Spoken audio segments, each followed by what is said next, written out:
Baik, Assalamualaikum warahmatullahi wabarakatuh. Perkenalkan, nama saya Farel Irang Putra, saya dari kelas PW 25PA. Di sini saya akan menjelaskan tugas PAI yang berjudul Manusia dalam Perspektif Islam beserta tugas dan tanggung jawabnya. Pernahkah Anda berhenti sejenak di tengah kesibukan dunia, memandang langit dan bertanya, untuk apa sebenarnya saya ada di sini dan apa tujuan hidup saya?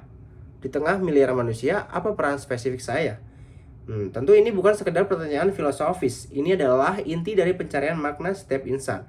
Dalam lautan ideologi, materialisme mungkin berkata kita ada karena kebetulan. Namun, Islam memberikan jawaban yang tegas, komprehensif, dan mulia. Perspektif Islam tentang manusia dimulai jauh sebelum kita dilahirkan. Kita bukanlah kecelakaan kosmik, kita adalah desain agung. Al-Quran menegaskan bahwa manusia diciptakan dalam bentuk terbaik. Bismillahirrahmanirrahim. Laqad khalaqnal insana fi ahsani taqwim. Shadaqallahul azim. QS Atin ayat 4. Apa yang membuat kita bentuk terbaik? Bukan hanya fisik kita yang sempurna. Keistimewaan kita terletak pada 3 pilar.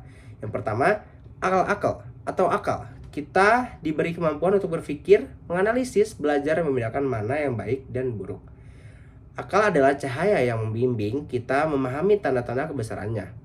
Kedua, ada al-qalb, hati nurani. Kita diberi fitrah, sebuah software bawaan yang rindu akan kebenaran dan ketuhanan.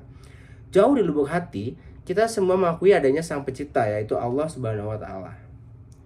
Ketiga, dan ini yang paling krusial, al-ikhtiyar, kebebasan memilih. Tidak seperti malaikat yang diciptakan hanya untuk taat atau hewan yang hidup dengan naluri. Manusia diberi kehendak bebas. Kita diberi dua jalan ketakwaan dan jalan kefasikan. Dan kita bebas memilih, namun setiap pilihan memiliki konsekuensi abadi. Status istimewa ini dengan akal, hati, dan kebebasan memilih menuntun kita pada dua misi agung yang menjadi alasan pencipta kita. Misi ini saling terkait dan tidak dapat dipisahkan. Misi pertama adalah Abdullah atau hamba Allah. Allah berfirman dengan sangat jelas dalam surat Al-Zariyat ayat 56. Dan tidaklah aku ciptakan jin dan manusia melainkan untuk beribadah, mengabdi kepadaku. Tapi apa arti ibadah dalam Islam? Islam memperluas makna ibadah jauh melampaui ritual semata. Benar, ada ibadah madoh, ibadah khusus seperti sholat, puasa, zakat, dan haji. Ini adalah pilar-pilar utama, fondasi, dan momen intim kita untuk mengisi daya spiritual langsung kepada Sang Pencipta. Namun, ada pula ibadah ghairu madoh, ibadah umum, yang mencakup setiap aspek kehidupan kita. Kuncinya ada pada niat tentunya. Ketika seorang ayah bekerja keras mencari nafkah halal untuk keluarganya, itu adalah ibadah. Dan ketika seorang pelajar belajar sungguh-sungguh untuk mengangkat kebodohan umat, itu adalah ibadah. Ketika Anda tersenyum tulus kepada saudara Anda, itu adalah ibadah. Menjaga kebersihan, berkata jujur, bahkan tidur lebih awal agar bisa bangun sholat subuh, semuanya bisa bernilai ibadah. Menjadi hamba berarti menyelaraskan seluruh hidup kita, pikiran, ucapan, dan tindakan, agar sesuai dengan apa yang diridhoinya. Misi kedua yang berjalan beriringan adalah sebagai Khalifatullah fil ard, atau khalifah, wakil atau pemimpin di muka bumi. Saat Allah mengumumkan rencana pencipta manusia, dia berfirman kepada malaikat, sesungguhnya aku hendak menjadikan seorang khalifah di muka bumi. Qiyas Al-Baqarah ayat 30. Ini adalah sebuah mandat kepemimpinan.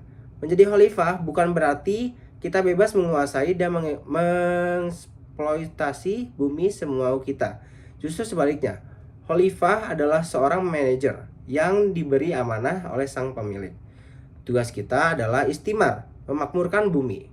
Kita ditugaskan untuk membangun peradaban yang adil, menyebarkan ilmu, pengetahuan, menegakkan kebenaran, dan menciptakan harmoni. Peran khalifah adalah antitesis dari fasad atau kerusakan. Saat kita melihat ketidakadilan sosial, korupsi, atau perusakan lingkungan, entah itu polusi di sungai atau penambangan hutan, itu adalah tanda bahwa manusia telah gagal menjalankan amanah khalifahnya. Dari dua misi besar ini, sebagai hamba dan sebagai khalifah, lahirlah peta tanggung jawab kita yang spesifik. Pertama, tanggung jawab vertikal hablum minallah. Hablum minallah. Ini adalah hubungan kita dengan Allah. Fondasinya adalah tauhid, mengesahkan Allah. Kita bertanggung jawab menjaga sholat kita, keikhlasan kita, dan rasa syukur kita. Ini adalah akar yang menopang seluruh kehidupan kita. Dan yang kedua ada tanggung jawab horizontal, hablum minannas. Hubungan kita dengan sesama manusia ini dimulai dari lingkaran terkecil, berbakti kepada orang tua, lalu meluas ke keluarga, tetangga, anak yatim, dan fakir miskin. Kita bertanggung jawab untuk berlaku adil, menepati janji, dan menjaga uhuwah atau persaudaraan. Ketiga, tanggung jawab terhadap diri sendiri. Tubuh kita adalah amanah, akal kita adalah amanah, waktu kita adalah amanah. Kita bertanggung jawab menjaga kesehatan fisik dan mental kita, serta menggunakannya untuk kebaikan, bukan untuk merusak diri sendiri. Yang keempat, ada tanggung jawab terhadap alam, hablum minallah.